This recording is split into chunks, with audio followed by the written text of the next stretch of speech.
What's your alternative? You wake up, it's February 28th. You remember your son. You remember that he was murdered. And you get depressed. And you sit on social media and you flip through Instagram, Facebook. You see people acting perfect, looking perfect. You get jealous. You say, why can't I have that? Why can't I have my son? Why can't I have a nice marriage like I see on Facebook? You get pissed off. That's what happens. Choose. Josh, choose. Will you redeem that day?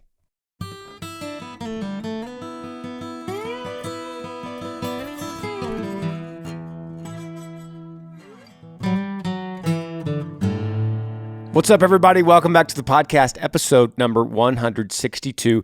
Thanks for watching and listening. I answer your questions. That's what the format of this podcast is. Email me, grangersmithpodcast@gmail.com, and I'll just talk about it in long form. And you might see a short form of that on Instagram or Facebook or TikTok, but in this place right here, wherever you are, whatever you're using to listen to this, maybe it's Spotify or Apple Podcast or YouTube, we're just going to talk about it in a long form. So I'm going to get right to it. The first question, subject line says, mental drained, parenthesis, urgent.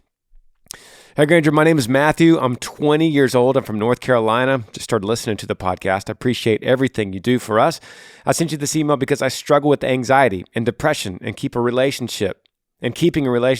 Because of my past and my mental state. Me and my ex recently broke up because I was overwhelmed because I overwhelmed her and overreacted, which caused me to overthink and lash out. And she said she wasn't very happy with herself and she is mentally drained and she was having a hard time focusing on college. Her friends, and she keeps trying to make me happy, which she says we were happy together, but we weren't happy with ourselves. She thinks it's best that we just stay friends for now and focus on ourselves.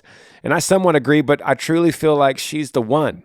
And even though we weren't together for less than a month, it hurts, and I'm trying to give her space. So I'm turning to God to help me, lowercase g. Is there any advice you have for me? God bless. Comes from Matthew, and shout out to North Carolina, buddy. Thank you for emailing. This is a good way to start the podcast because I'm going to make this quick. Matthew, you've been dating a couple months. You got some bad stuff going on with this relationship. She is mentally drained. You are overwhelming her. You're overreacting to her. You're causing her which is causing you to overthink and lash out. You've only been dating for a few months. She's like, I went out. This is crazy. This is affecting my mental health. And then you, after she says that, I'm paraphrasing, you say, I don't know about that. I think we're meant to be together forever.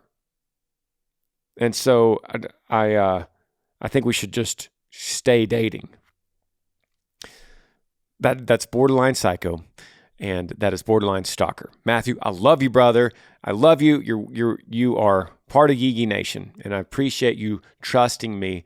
And I want to start this podcast off with hard, tough love because I got a feeling that's not the only one I'm gonna have to say on this. But, buddy, you're borderline stalking her. Look, I'm not judging you. When we get in relationships, sometimes we get blinded, and it takes someone from the outside to look in and go, look, you're not seeing this correctly. You're sick. Your heart's sick. Your mind is scrambled. So we need wise counsel. We need friends around us. We need people that are looking from the outside perspective and getting the full scope. And then they look into our relationship and they go, no, you need to back away. Back away from the ledge, right? So let her go. That's my advice. That's my answer.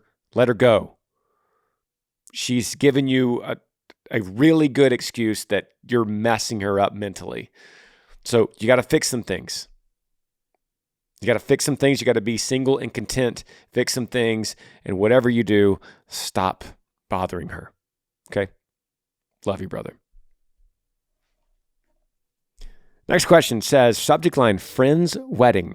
Hey, Granger, I'm a big fan of you and your vlogs. Hopefully someday I could see you in concert. My question is, I have one of my friends that I've known since the 6th grade that I've had a crush on. I still do.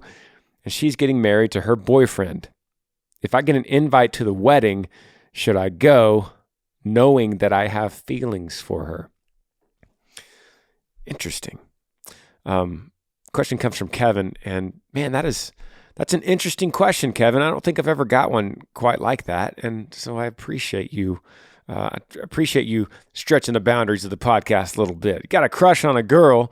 You've known her for a long time, since the 6th grade. Now she's getting married. You're wondering if you should even go to the wedding because you still have feelings. Well, here's the deal. There's nothing wrong with having feelings for her because you've known her as a friend and you have somewhat of an attachment. Now, there's a level that those feelings could get to where then it becomes a problem. I don't know if you said that. I don't know if that's what you mean. But here's my point. The problem is having a crush on this girl doesn't become a problem until you act on it, right? It becomes a problem when you're starting to lust over it. You're starting to be jealous of the new guy. You're starting to think about her late at night and wonder if there's a way that maybe you could still have a chance and maybe she's going to get a divorce one day and you could be ready. Like, that's where this leads. So what might start as just innocent, just got a crush. I've known her since 6th grade. I've had a crush. You have to be careful. Are you self-disciplined enough where you could hit the brakes if it starts going towards the wrong direction? Could you hit the brakes? If the answer is, yeah, I got this under control, then by all means, go support your friends and go to the wedding and keep your mouth shut. If this leads to more, if this leads to lustful thinking and jealousy towards the new husband, wondering if you ever have a chance with her, then, buddy, stay away from the wedding, stay away from her. It's time to find new friends. You know what that is? It's funny. You know what that sound is? As I record this, and that sound reminds me that it's time to post a clip from this podcast on TikTok. That's funny, right? I have to remind myself because I get busy and I get doing stuff like this. So now I have to remind myself after I finish. But if you ever wonder who does that, if you ever wonder who puts those things on Instagram and TikTok, that's me. Ian, the guy that edits this podcast, he makes me those clips, and then I go in and add a caption and add music, and then I'll go in and post it on TikTok. So there you go. Let's see what we got. We got time. Let's hit another question here. I've got an idea. I'm gonna hit a heavy one here. I saw this earlier as I was flipping through these emails. It says, "Hey Granger, my name is Josh. I'm from South Dakota. I want to start by saying thank you for being a light in the dark world. You always have your arms wide open for this podcast, and I know that you lost a son in the past. My testimony is a little rough, but I love Jesus more than anything. About 2 years ago, my ex and I were pregnant. 2 months in, without me knowing, she took a bunch of pills and killed our son and almost took her own life. We since don't talk anymore. But on February 28th, he will be 2. God has shown me what he looks like and also gave me some hope. Every year on the 28th, I get super depressed. How do I keep my head up? I keep going. I have since forgiven her for what she has done, as Jesus has forgiven me for what I have done. Josh, that's a heavy one, brother. And like I say to a lot of people, thank you for trusting me and being vulnerable enough to open up to this podcast, knowing that I'm going to read it and to a lot of ears. But I do know that I would say 99.9% of people that listen to this podcast never email. But everyone has something going on. Everyone has a difficulty, some kind of trial that they're going through or have been through or don't know it but about to go through. And they listen to this podcast without emailing because it makes them feel like they're not alone. People have wild stories out there. You can't make this stuff up. Josh, your story, you can't even make this up. And people hear it though, and they go, wow, I've been through something like that. I thought I was the only one. I thought my life was just wacky. And then I hear you, Josh, and it's comforting. I know that that's what people think of because I've heard it firsthand. So, Josh, to you are not alone. This is this kind of thing. Like I don't have a magic answer, but we could talk through it. And that's why I'm here. And you are correct. I have arms wide open for this podcast. I always have my arms wide open. So here's the first thing I'm going to say. You got your eyes right on Jesus. Keep them there. Don't lose the focus. You remember when Peter saw Jesus walking on the water? And he said, Lord, I want to come to you. I want to come to you. I want to walk on water. I want to come to you. So Jesus says, come. He steps out into the water and he walks on the water. Peter does. A mortal like me and you. And as soon as he loses sight of Jesus, as soon as he gets distracted by his feet and looks down, he sinks. That's you, Josh. Keep your eyes up. Keep your eyes on your Savior, what you're doing. What do you do practically on the 28th, February 28th? What do you do practically for something like this? I would tell you as a friend that you got to redeem that day. You have to redeem February the 28th. It is a dark day in your history. It's a dark day in your life. And it's a dark piece of, it's something that it's hard for you to pull that up and wake up on the 28th and have a good day. So you got to redeem it. How do you do that? You take all that pain and you say, on February 28th, here, let me just start throwing some stuff out, okay, Josh? I'm going to give you examples of what you could do, and then you take this idea yourself.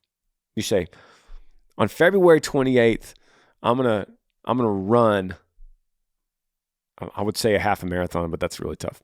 I would say I'm going to run 5 miles I'm going to add to this, with a 20-pound ruck, okay?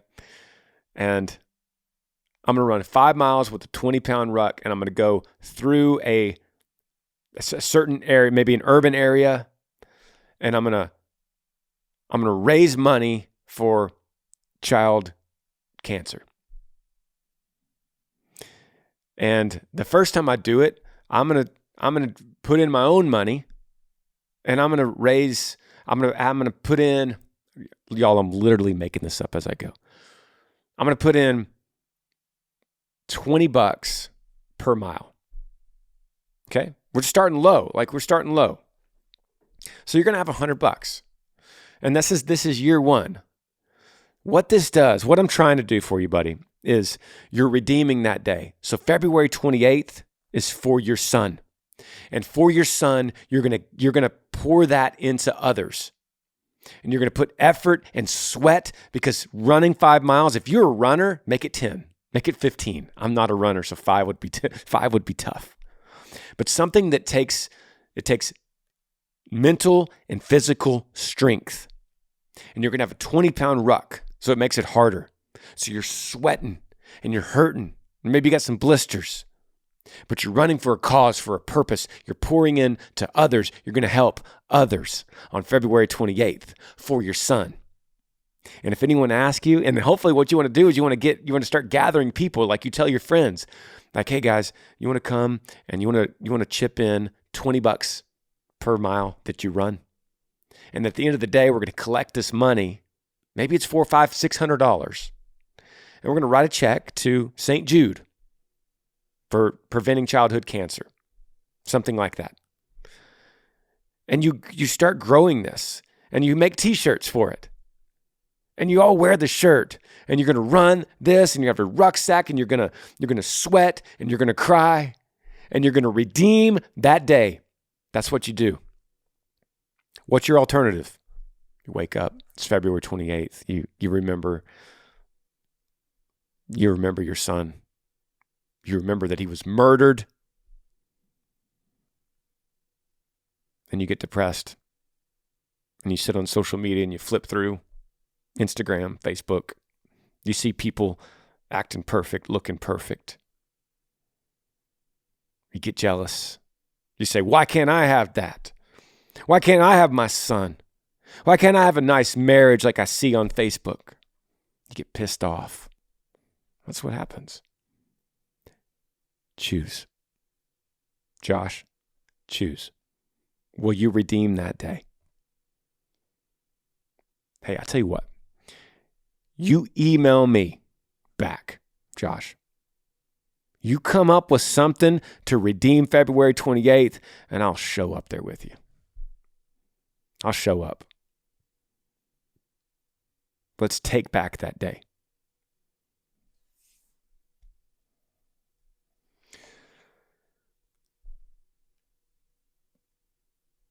Next question. No subject here. The email says, so my girlfriend and I have been together for 6 months, and she is still talking to her ex, who she had been together with for 3 years. And I've been told by my friends and even her sister that they believe she is cheating on me with her ex, and I'm not sure what to do. Do I break up with her? Sit down and talk to her about it? I love her to death, and I don't want to lose her, but I'm just not sure what to believe, so I'm asking for your opinion on what I should do. Did you say your name, Nathan? You didn't say it. I'm going to say it anyway because you didn't say anonymous. But Nathan, buddy, this is a conversation issue, a communication issue. You can't not say anything. You got to say something, right? But you can't just go right at your girlfriend and say, hey, are you cheating on me with your ex? Okay, that could cause major problems if it's just a lie. Maybe her sister's stirring some stuff up. That would be a big problem. But you can't just let it go because maybe it's true. So you just be as mature as you can about it. You sit her down face to face like an adult and you just say, babe, can I ask you something? And I just want to be straight up. And I'm not mad at you. And I'm not freaking out here. I've heard from a few people, including your sister, saying you're still seeing your ex. Is it true? If you are, I'm out. Okay, I'll bow out. No hard feelings. I've only been together with you for 6 months, but I just want to know right now. Can you just tell me? And if she's like, no, this is crazy, you could be like, okay, yeah, I thought it was crazy too, but maybe you should talk to your sister about why she's spreading these kind of rumors. Or maybe she goes, yeah, I'm sorry, I still love my ex.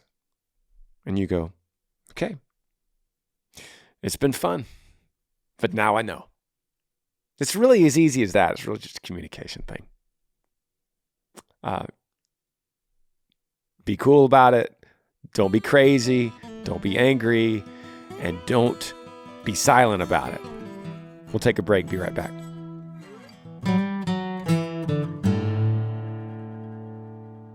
Have y'all started shopping for the holidays yet? No? Well, why not? Gifts don't go bad, so you might as well get started early. If you're anything like me, you just want to avoid shopping malls and shopping centers and stores as much as you can. Just kick back and order some stuff on your phone. Well, right now you could shop early, skip the stress, and snag some of the best deals of the season with something everyone is going to love: premium audio products from Raycon. If you're looking for the gift that everyone needs or just a stocking stuffer that's not a candle for once, Raycon, they're the only way to go. Their wireless earbuds, headphones, and speakers offer premium sound, useful features, an almost custom, comfortable fit, and up to 54 hours of battery life. And it's important for you to know they start at half the price of other premium audio brands. Plus, Raycon makes it easy with holiday gift guides for everyone in your life: mom, dad, fitness partner, whatever it might be. Knock out that list all at once and get 30% off by shopping Raycon's holiday bundles. Everyone needs a pair of Raycons in their ears, whether it's listening to music, taking work calls, blasting a workout playlist. I love them on airplanes. Y'all know I fly all the time and the battery lasts so long and it sounds great, and I could block out all the sounds around me on the airplane. You know what everyone doesn't need? Two little white stems hanging out of their ears. Luckily, Raycons are sleek and stylish and come in a range of colors to match anyone's style. You can find Raycons in stores like Kohl's or Walmart, but let me tell you right now, they're always going to be the best deal when you use my special link, buyraycon.com/Granger. The Raycon website also offers buy now, pay later options. So right now, go to buyraycon.com/Granger and use code EARLYBF to get 20% off site-wide. That's 20% off any Raycon product, which almost never happens, or save even bigger and get 30% off Raycon's exclusive holiday bundles. That's code EARLYBF at buyraycon.com/Granger for 20% off your Raycon purchase. buyraycon.com/Granger. Back to the podcast.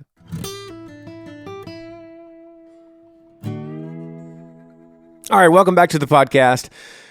This next question, subject line says, girl tips. And I got to tell you, before we get into this, I don't keep notes. I don't read these in advance and make some kind of bullet points. We're just going. We're just shooting in the dark here. So here we go. You with me, everyone. Subject line, girl tips. And the email says, hey, Granger, came across your podcast on TikTok. Love your content. My name is Justin. I'm 23 years old. I'm a follower of Christ. I met this girl who isn't, but she says she really wants to have a relationship with God the way I do. Although she doesn't have Christ in her heart, we share the same morals, views, and things like that. She's a sweet girl. However, we were getting to know each other and going on dates and stuff. And I asked her, how does she feel about all this? All this for about 2 months. She responded by saying, you're like the perfect boyfriend. But to be honest, I still have an attachment to my ex. This is her talking. I feel like you met me at the wrong time. Now she just wants to be friends and see where things will go. Not sure what to do. Do I drop her, be friends? Not sure. Thank you. God bless. Justin, thanks for the email, brother. And I'm going to go right after this. You're in one of these kind of situations where she's just not into you. And she says that you're the perfect boyfriend. No, you're not. You're not. To her, you're not. Justin, I think you're a good guy, man. I think you're awesome, but she doesn't. She says you're the perfect boyfriend. You're not the perfect boyfriend to her, or you would be with her. She would choose you. That's just a line. You see what I'm saying? I love you, man. Tough love here. But that's just a line that she's given you to make you feel better. And because then she gives you the big blow, which is right after that, which says, to be honest, I still have an attachment to my ex. I feel like you met me at the wrong time, which is another one of these lies. No one meets someone right at the wrong time. You meet someone wrong at the wrong time, or you meet someone right at the right time, but you never meet someone right at the wrong time. That just doesn't happen. Because if you meet someone that's right, you change everything, you rearrange your life, and suddenly, voila, it's the right time. Right person, right time. That's the correct way to see it. If she gives you anything like this, I met you at the wrong time, you're just the perfect boyfriend, and I'm so sorry, I have an attachment to my ex. Whoops, we met at the wrong time. That's just a very nice way of saying she's just not into you, man. So your question is, what do I do? Do I drop her, be friends? Not sure. Thank you, brother. Here's my answer. How's your heart? I think you're heartbroken. Otherwise, you wouldn't have emailed me a long email about this. So I'm saying, as a friend, me and you, I'm saying we're driving down the truck together. We're in the cab of the truck and we got the windows down. We're on a county road doing some back road. And then you're like, man, Granger, tell me what to do. I'm like, Justin, leave everything behind. Drop her, block her, no to friends, no to future girlfriend, because your heart is in jeopardy. Your heart is in danger here. That's what I'm saying. If you're like, man, she's a cool girl, I don't know, met her a couple weeks ago, I think she's still into her ex, what should I do? I'd say, hey, just be friends. It's okay. Hang out. But that's not the case. I think your heart is really attached to her. So it's time to move on.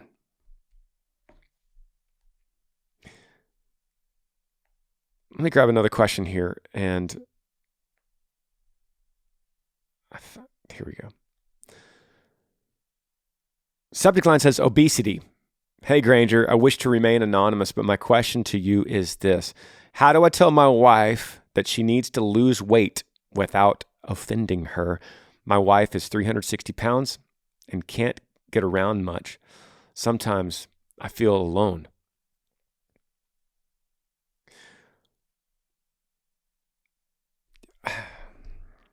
Well, that's a tough question. And this is one of these where it's like, well, there's not a right answer. Here's what I would do. Total just transparency, total vulnerability to your wife, and come from a place of love, come from a place of complete servitude. So you're just servitude right back to your wife, and it's like this. Maybe it looks like this. Hey, babe. I mean, you're sitting around, right? You're sitting around, you're like watching your favorite Netflix show, and you say, hey, babe, what are things in your life you wish you had better? What are some things in your life you wish you could do that you haven't done? Try to bait her into saying something along the lines of, I wish I could lose some weight. So she says it like it's her idea, okay? So however you could do that, let's just dream together, babe. We're just dreaming together here. What's something you wish you could do for yourself? And so eventually you want her to say, well, I wish I could lose some weight. I'm 360 pounds. I wish I could lose some weight. And you just let it sit there for a second. I mean, you're not going to jump on it and be like, yeah, that.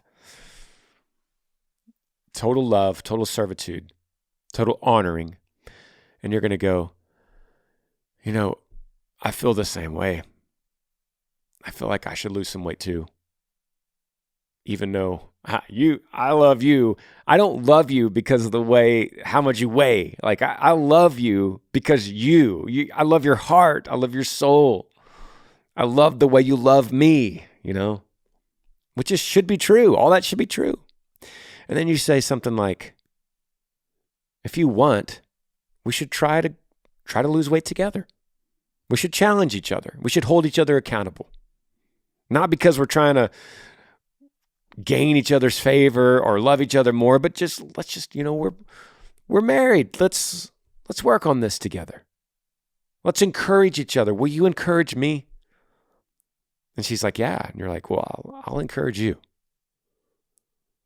Because I think if we lost a little bit of weight, we could enjoy things more. We could enjoy life more. Okay, do you see what I'm saying? Everything I've just said, you don't have to do it that way, but just come from a place of humility. Come from a place where it's not judgmental. It's not vanity. You're not saying you're not pretty anymore. You're saying, I love you. And because I love you, I want to be there for you. And I want to be there in a place of sympathy where I could hold your hand and we could walk through this together, not because I want you to, but because I love you and I know you'll enjoy life more if you do. If you could do that, I think that's your answer to a very tough situation. Next question, subject line says, school bully. Hey, Granger, I'm 14 years old. I'm homeschooled. I used to go to school and I was a bully. I asked everyone for forgiveness last year, but one girl did not forgive me and told me that me and my friend made her try to commit suicide, but it didn't work. How do I show her that I'm really sorry? That's a lot for a 14-year-old. That's a lot. That's a lot for an adult. And did you say your name? Your name's Evan. Evan, that's a lot for an adult. And you're going to have to deal with this at 14. The good news is you already have a repentant heart about this. You already feel sorry, and you've already asked for forgiveness, hopefully from a true place of humility. And one girl, I mean, you can't blame her, right? She was bullied to a point where she tried to commit suicide.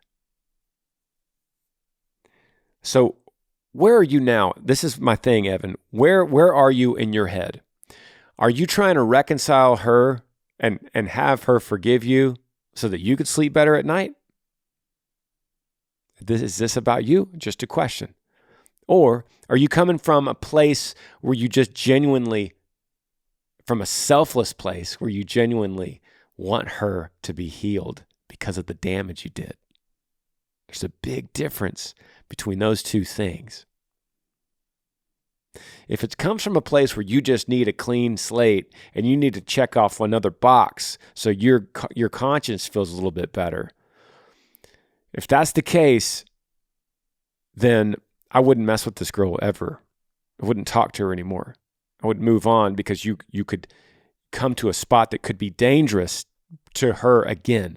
You've already done damage, and her not accepting your apology again could trigger anger with you. If you get triggered, that could trigger a suicidal thought for her again. So don't do it. The only way you ever see her again or interact ever again is through complete selflessness and humility. And it could start with some flowers and a card. You put flowers on her doorstep, and you write a card. You say, "It's Evan. I'm pretty much the worst person in the world. And I know I've asked you for forgiveness, but I just want to tell you again, and I'll tell you every day, that what I did is nothing. It's not related to you at all. It comes from a place from me being insecure, from me feeling like I'm not worthy. It comes from a place of me hurting. And then I put that forward and hurt you because I wanted to drag other people down with me.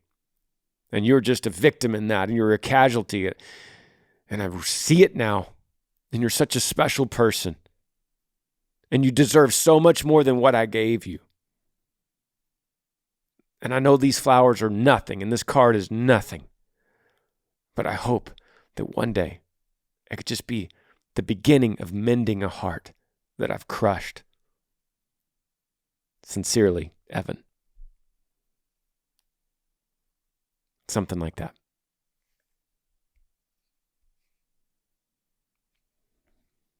Next question, no subject here. It says, "Hey, Granger, I'm Joseph. I'm 34. I have a beautiful wife and family. We currently live in Savannah, Georgia. We have 6 beautiful kids and live off the sweat of my brow. We are a blended family. My wife had 2 little girls prior to me, and I had a son and daughter prior to her. Now we have 2 sons together. I love all of them. My problem is the distance from my other 2 and being the dad I need to be for them. They live on the other side of the state. I work night shifts on a loading dock at Southeastern Freight Lines. I'm struggling trying to be everything I need to be for my family, and it tears my heart out How do I be sure that I'm doing my part to fill this void? Any advice is greatly appreciated. Your friend, Joseph. And then Joseph puts a picture on this email, just beautiful family with everybody, 1, 2, 3, 4, 5, 6 kids. Brother, I appreciate you emailing, and it's a legitimate question. And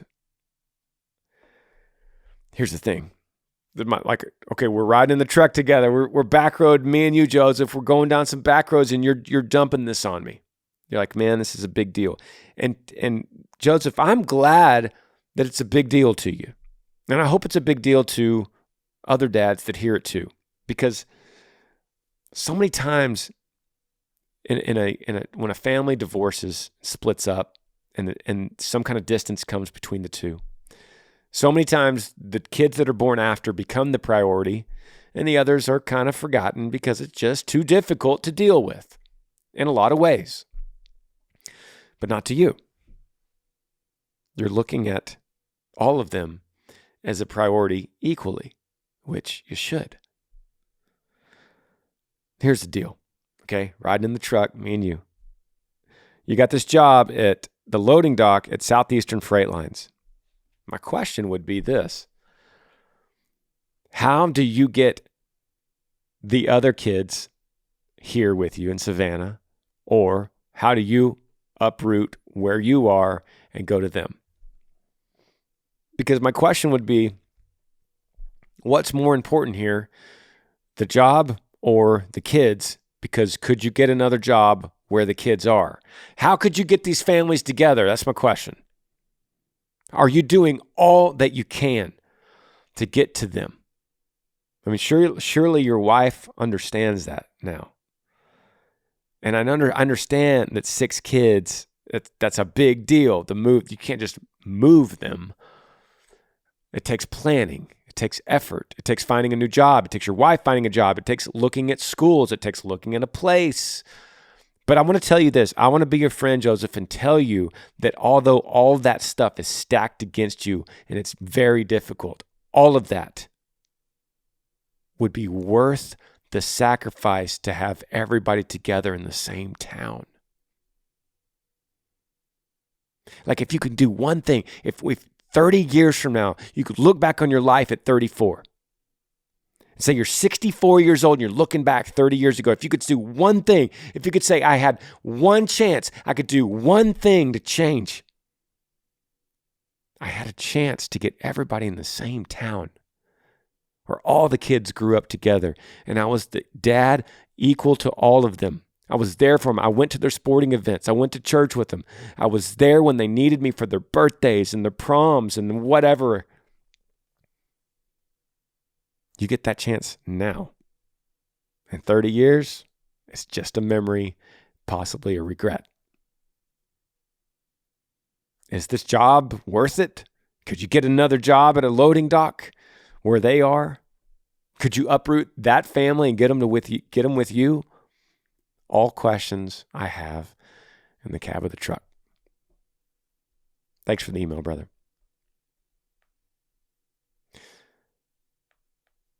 All right, cruising right through here. Let's grab another. We've actually moved and gotten some stuff done today. Subject line here says social media. And the email says, hey, Granger, my name's Brian. I'm from Idaho. I'm in the 9th grade. I don't have social media because my parents won't let me. I feel like it's the thing that will help me make friends and just overall happier. I mow lawns, make good money. I have friends, but I just feel like I need social media. Any advice would be appreciated. Thanks. Yee. All right, Brian. Shout out to Idaho. I love your state. And man, I remember being a 9th grader. It's not an easy time. And obviously I didn't have that issue growing up when I was in 9th grade. But I'm going to say this. You might know this already. You know I'm going to say you got to honor your parents. Why do they not let you have social media? Is it because they want to make your life miserable? No. Because they love you, Brian. They love you. And it's dangerous. We don't know the effects of what social media is doing to kids. We don't know. Yeah, you're just a kid. You're almost a man. You're like right on the border of becoming a man, but in a lot of ways, like you might look like a man, but in a lot of ways, you're still a boy. And your parents know some things that I don't. They know some things that your teachers don't. They know some things that your friends don't. They know some things that you don't about you. Why? Man, they raised you. They changed your diapers, man. They gave you bottles. They taught you to walk. They taught you to talk. They put you in school. They taught you how to throw a ball. And now they're saying, I don't want you on social media for a reason that you might not understand. And I could tell you one thing for sure, Brian. It will not bring you more happiness. It will not bring you more friends. That's the lie that social media brings to our world today. In fact, Brian, here's the crazy thing. You might not believe me. Maybe you won't. And I don't really care. But I can tell you that social media has the opposite effect of happiness. It brings you loneliness. It brings you insecurity. It makes you feel like you're not worthy. It makes you feel like you're not perfect. It makes you feel like you'll never be there. You start seeing likes and hearts and comments and posts. And then you post and you don't get a comment. You don't get a like. You don't get a heart. You start seeing some of your friends talking to each other about something you're not a part of. The conversation is endless on what this could do to your life. And it's all negative. Do I understand why you want to be on social media? Of course I do. Yeah, it's obvious. You don't want to miss out. You have FOMO. You don't want to walk down the halls and someone's laughing at a meme that you didn't see because you're not on social media. Bro, you're better off. You are better off. That's my opinion. That's what I would tell you. And then the whole other side of the coin is what I started with. Honor your mother and father. They just know what's best. Brian, I say all this out of love, man. I have every question I've answered on this podcast, on this episode, or any episodes in the past. Guys, I have no reason to lead you astray from what I don't feel in my heart, in my own house, my own family, my own kids, my own life. I have no reason to lead you any other direction. Besides, I genuinely just love you guys. Like, it doesn't make the podcast any better if I just lead you astray on purpose. I believe everything I'm saying. And I'm only doing it because I genuinely want to try to help. That's it. I love you guys. And I appreciate you listening. And as always, we'll see you next Monday morning. Thanks for joining me on the Granger Smith Podcast. I appreciate all of you guys. You could help me out by rating this podcast on iTunes. If you're on YouTube, subscribe to this channel, hit that little like button and the notifications bell so that you never miss any time I upload a video. If you have a question for me that you would like me to answer, email grangersmithpodcast@gmail.com. Yee.